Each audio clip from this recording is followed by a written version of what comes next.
So you're probably all wondering what I'm doing, taping a paintbrush to an electric fence post.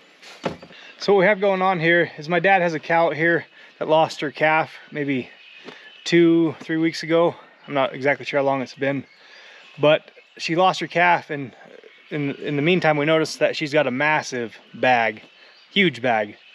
So we wanted to mark her, like earmark her, and try to get rid of her as soon as we can. If that's this spring when we run them through the chutes, or if we can get rid of her sooner than that, we just want to get rid of her because she's got a big bag and probably won't be raising any more calves without a lot of extra work put into her. And unfortunately, this cow doesn't have a numbered ear tag, so we can't write down a number, so we're just going off of looks. And the problem is she's a black cow, and you know, we got 100 black cows out there. So what I'm going to try to do today, I've seen this done. I've seen the effects of this. I've never actually done it.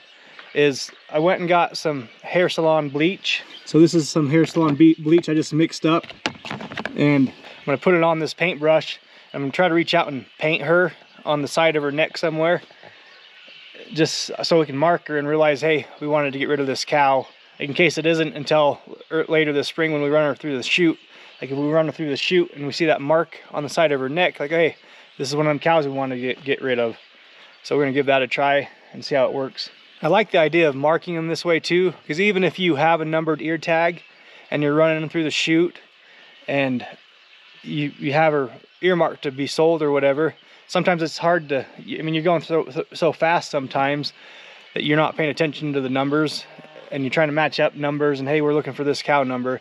At least this way, that cow comes through and there's a big bleach mark on the side of her neck where you usually stick in her vaccines or whatever. You can realize right away, oh, this cow needs to go to town. And it also, if you're just trying to sort her off from the herd, it's easy to pick her out because she's got a big old white mark on the side of her neck. And it's a lot easier than trying to find a number and read a number. You can just see that white spot on her neck, and she's made distinctive that way. But like I said, I've never tried this before. I've seen the results of it, so this is all new to me. So we're gonna give it a try and see what it does. Let's run out here and we'll do a check while we're out here on the cows and calves and see if we can't find this cow and get her marked up.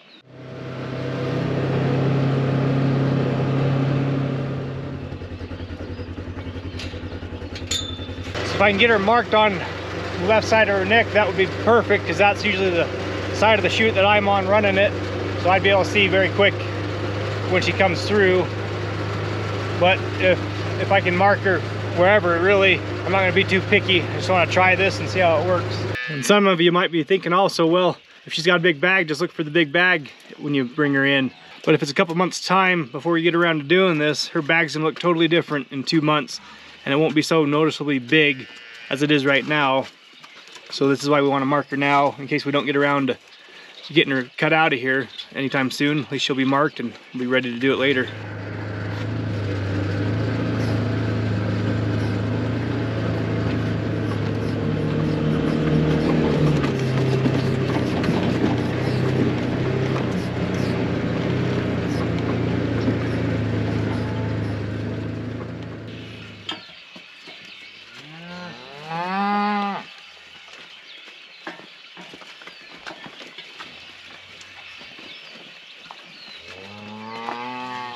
Well, she didn't let me get too close to her. It's almost like she knew I was coming for her. So I had to kind of push her back into the herd and sneak up on her behind another cow. I wasn't able to get her on the left side of the neck, but I got her on her left hip. So we'll just have to wait and see. Hopefully it works. I don't know why it wouldn't. So let's keep an eye on her and see if it changes the color of her hair. So it's a good thing Lindsay knows more about bleaching hair than I do. Because when I first started talking about trying this, bleaching one of these cows. What are you doing, cow? I was just gonna go use Clorox bleach, you know, like what you put in your laundry. And apparently you can't do that because it'll burn the skin, and I wasn't aware of that. So we went this route instead. We actually went and got hair salon bleach. So this is the same type of bleach that you'd put in your own hair if you're trying to highlight it or turn it white, I guess. So that's what we went and got and slapped on this cow. So Lindsay was nice enough to impart that knowledge to me. Not a whole lot going on today, calving wise. Haven't had any new calves today. We had a couple yesterday, but nothing so far today. I'm just out here in the hay yard, stack yard, trying to count some bales, see where we're at numbers wise, and figure what we got left for the rest of the feeding season here.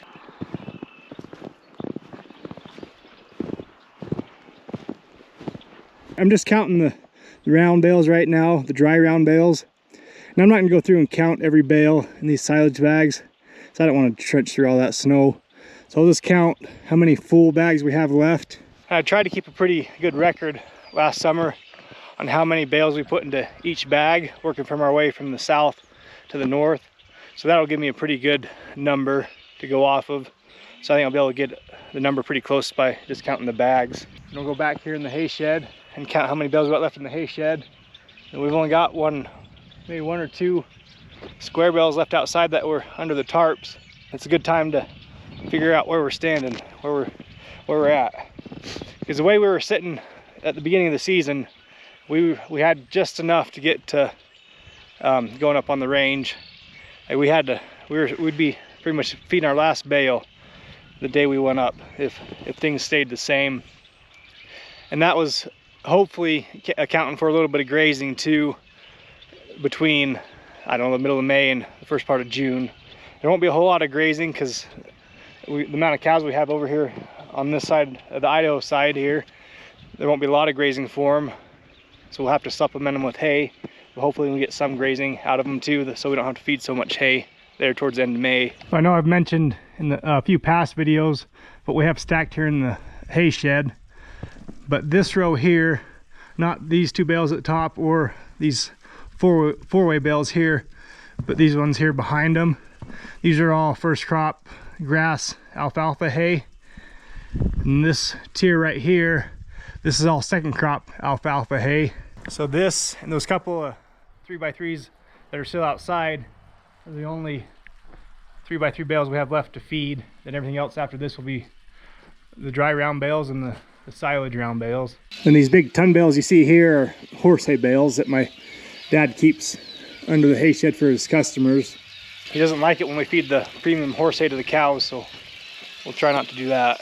And here on the other side of the big bale, the 4x4 horse hay bales, we've got our row of straw bales. So if you guys remember watching the channel a couple years back when we were having all those elk problems, I've never got around to taking these panels off the hay shed or that chain link fence there.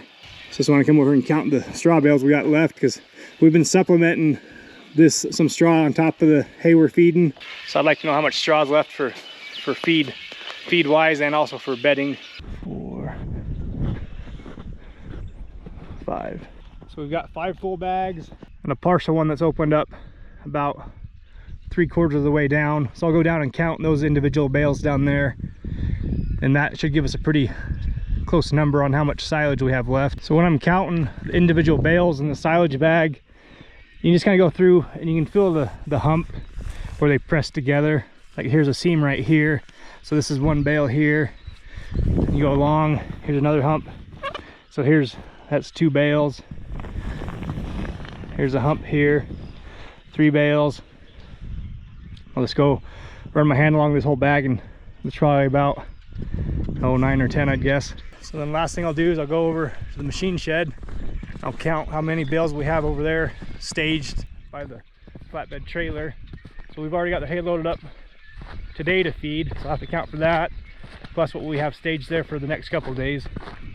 And once I do all that, I'll be able to sit down and get almost an exact number. I'll be able to tell almost exactly to the day when we'll run out of hay. We're wanting to get our hay supply to get us to June 6th, because June 6th is the day that we go up on the range. A lot of things to factor in, because once we get into May, hopefully there's some grass that starts growing out here in the pastures. So hopefully we can supplement a little bit of grazing with feeding hay, towards the middle of May, and hopefully that last part of May and through that first part of June, we won't be having to feed as much hay, and they can graze a bit too and get their nutritional needs that they need for the day. Might have to try some of that intensive grazing out there and section off daily moves. Never done that before, but that's probably what it's going to come to, just to try to stretch this hay supply a bit.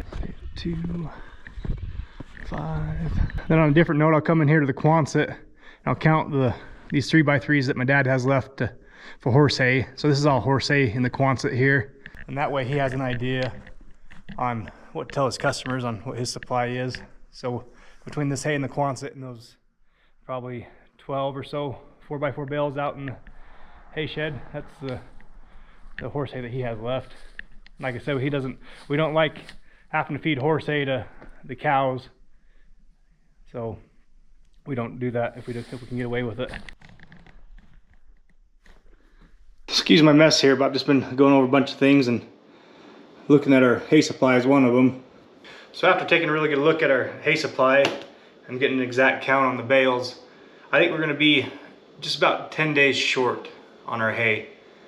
So we'll get to about 10 days before we go up on the forest. And like I said, that's the number that we'd get if we kept feeding the exact same amount as we're feeding right now. And so I'm not too concerned about the number, because I'm hoping, like I was saying, once we get into the middle of May, that we can supplement the cows with a little bit of grazing on top of the hay that we're feeding them. And like I said, we might have to get a little creative on how we go about that grazing. So, you know, cows are eating enough grazing and hay every day. But I think we can make it work. But like I said, we're gonna come down right to that last bale. And I mean, cross our fingers, we have a decent spring and we can go up on the forest when we're scheduled to go up there, because that can change every year, depending on how the snow melt is and what the temperatures are like in the spring. But I think we'll be fine. Like I said, we just might have to get a little creative, and I think we can make it work.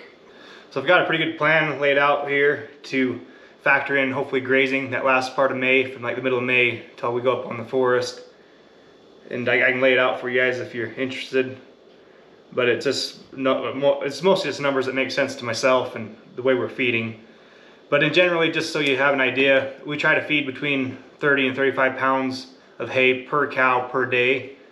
And however way we can do that, like if we mix in a little bit of silage, a little bit of straw, a little bit of grazing, we just go about it whichever way we need to. So these numbers probably wouldn't be all that important to you, but I've got a plan. I guess that's all you really need to know. I've got a plan to hopefully get us to the 6th of June and not have to buy any more hay. And maybe as we get into those dates where the feeding starts to change, I'll explain what we're doing. But for now, we're just going to keep feeding the way we are, trying to hit that 30 to 35 pounds of hay and silage per day per cow, and then keeping those 2 square feeders full of straw for them as a filler. And as we get into, it looks like my first day start changing things up a bit would be the first part of April. So maybe when we get into that first week of April, I'll maybe explain the little bit of difference that I'm doing. But until then, we're staying the course. So this cow here decided to calve right in the soupiest, crappiest puddle she could find. So I had to drag this calf out of a crap hole. Look at the poor thing. I was able to drag him into this shelter though and get him stood up. I don't have my GoPro on me, so I'm just recording with my phone. But I stuck that cow and that calf in that shelter because she calved right by it, and I was hoping that maybe she would get this calf up and going. So I ran back to the house and grabbed some betadine for his navel. I'm sure, I mean, just the location he was calved in, just covered in crap, so it wasn't very ideal. So I was only gone maybe 10-15 minutes. The calf still hadn't stood up when I got back, and I'm not exactly sure how long he was in that puddle of manure for. It's been at least 3 hours since I did my last check, so it could have been anywhere from 3 hours to 30 minutes. I think it's probably more closer to 2 or 3 hours, I'm guessing. So he's trying to stand up though, and I think he's wanting to get going. I'm going to put him in this warmer for probably a couple hours. Probably give him a little bit of colostrum. I've still got the mom locked up in the shelter there. So once we get him warmed up and dried off a bit, a little bit of colostrum in him, we'll just stick him back in that shelter for the night, and hopefully come morning he's a whole new calf. Calfy. That's a bad spot to be born in, you know that?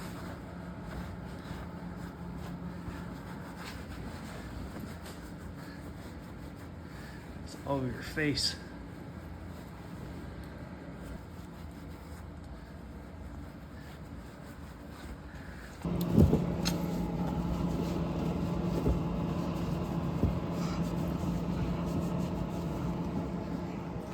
I got him cleaned off half decent. So like I said, we're just gonna shut the lid on him for an hour or two, and I'll be back and give him some colostrum here in a bit.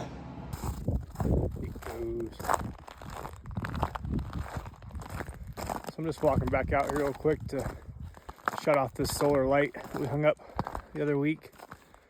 Just because it's been a pretty snowy day for the most part. I don't know how much battery's left in them. So I just want to have it shut off. So then when I bring the calf back out here, I can turn the light on. Then the mom hopefully will take more interest in him. You know, being able to see him with that light being on. You know what, Cal? If I could speak Cal, I'd have some words to say to you.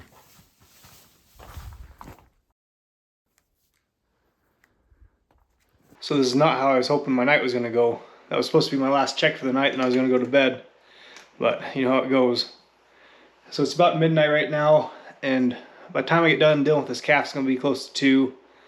Because I'd like to keep it in the warmer at least for a couple hours, let it get warmed up and get some strength to him. And with me not knowing how long it was laying out in that puddle, like I said, it could have been 2 or 3 hours. I'm gonna go take some colostrum back to him right now. I don't want to wait. Hopefully he'll suck on a bottle. If not, we'll drench him with the tuber. So I'm gonna get that made up and head back over there real quick. So he's only been in there a little over 20 minutes. So I don't expect to see much change in him yet. Like I said, I just wanted to get this colostrum in him, because that's super important. This first few hours of life, they need to have that colostrum. He's wanting to stand. So I think just getting warmed up and getting a little bit of colostrum, and he'll be a whole new calf here in a couple hours.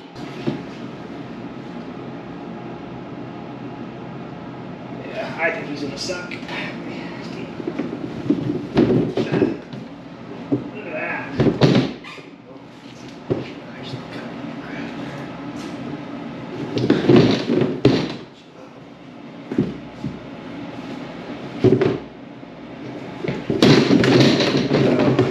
Chill out.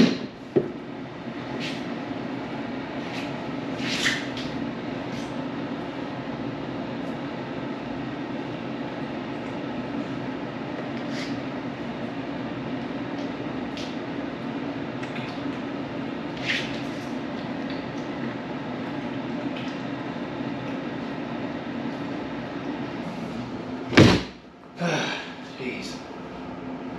What a mess. So I think he's gonna be fine. I mean, he's down that bottle pretty easy, pretty quick. So I still want to leave him in this warmer for at least another hour and a half. It's probably been about 30 minutes right now so far. So we'll keep him in here for another hour and a half. And I actually wanted to try something that you guys suggested. I'd mentioned before in a couple of other videos, I wanted to lay down some kind of rubber mats or something here on this concrete floor. He's got his legs sticking out there. Just to try to help these calves stand up out here. And one of you suggested just like outdoor carpet, and that actually was a good idea. I thought that was a great idea. And we actually have a roll of outdoor carpet that we take with us camping, and we just throw on our camper, then we throw it outside the door while we're camping. So I'm just gonna roll that out here in this little area, and it'll be a great little traction for these calves so they're not slipping and sliding around on this concrete floor.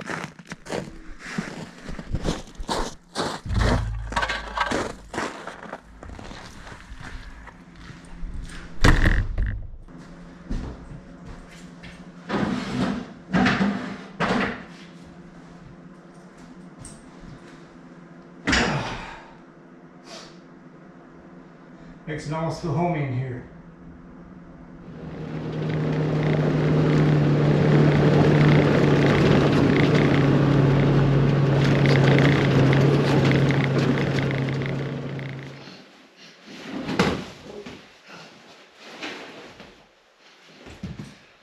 Oh yeah.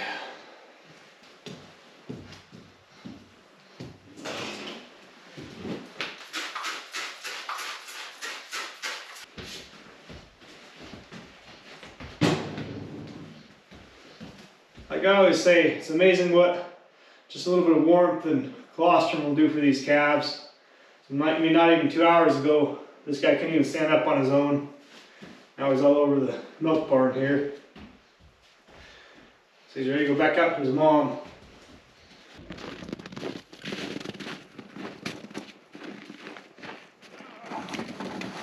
So let's just hope that mom didn't jump out of that pen, and we'll be pretty set for the night. And while I'm out there, I'll just do another check. Just make sure we don't have any other new calves that need taken care of tonight.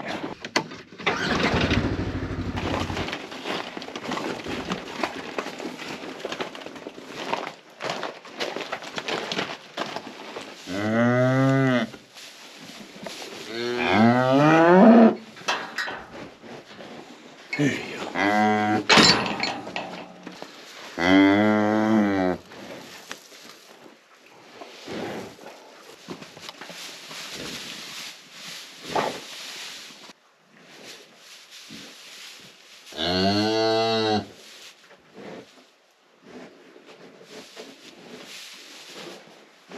So that calf's going right in there and getting pretty aggressive. So I'm just gonna leave because I think I'm making the mom pretty stressed out. We'll just leave him in here for the night and we'll check on him in the morning. So there wasn't anything new happening out in the pasture. It's a little bit after 2 o'clock. So I'm gonna go in there in the house and get a little bit of sleep, and we'll start all over in the morning.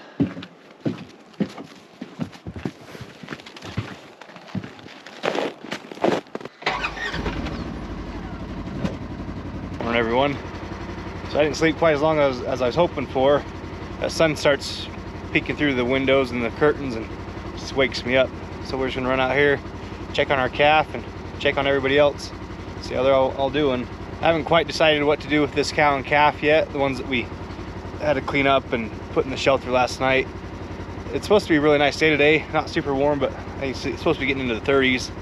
And so if that calf seems like he's doing good, we'll probably kick him back out. If not, it's even supposed to be nicer tomorrow, and we might just wait till tomorrow and just give him an extra day in there. We'll just take a look at him, see how he's looking.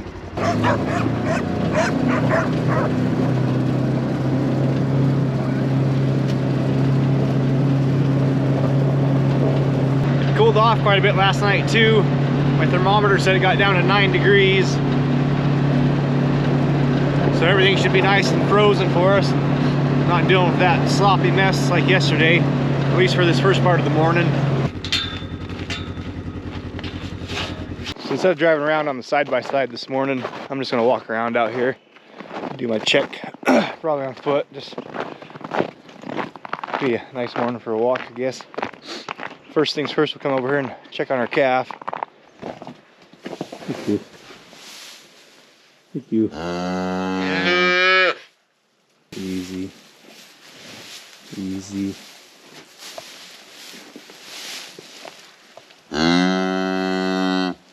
Smells nice and warm.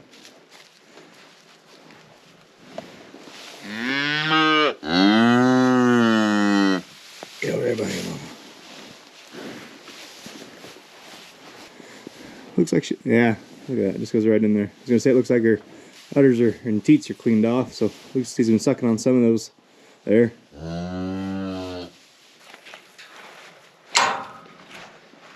Looks like he's in there sucking. He's at least in the right spot. Come over here, check on the water, and walk back over there and check on him again. So I can tell that he got in there and sucked. 2 of her teats were pretty well polished off, and so it's a good sign. I still think I'm gonna leave him in there for the day. Doesn't hurt nothing, and there's not like there's a whole bunch of cows needing to go in there today.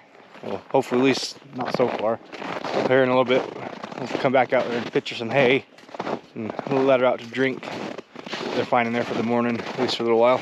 So if you look back here in the back of this portable shelter, that's one of the twins. Here's the twin mom here. So I'm not sure where the other twin's at. It seems like these twins have been doing pretty good. I haven't noticed any weak calves or any of them out here bawling a whole lot. So that's usually a pretty good sign. Let's see if I can't find that other twin. So there he is, actually right over there. He's in this bigger, excuse me. He's in this bigger shelter.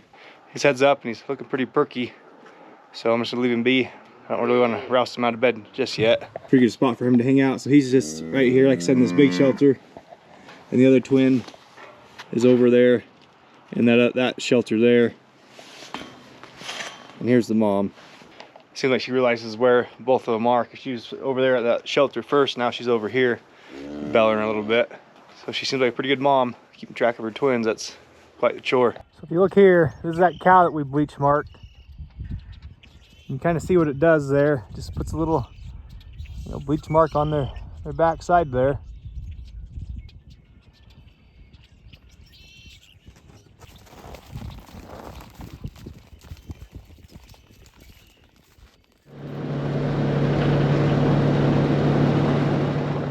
So there wasn't a whole lot going on out there. Nothing, no new calves, and nothing looked like it was about to calve either.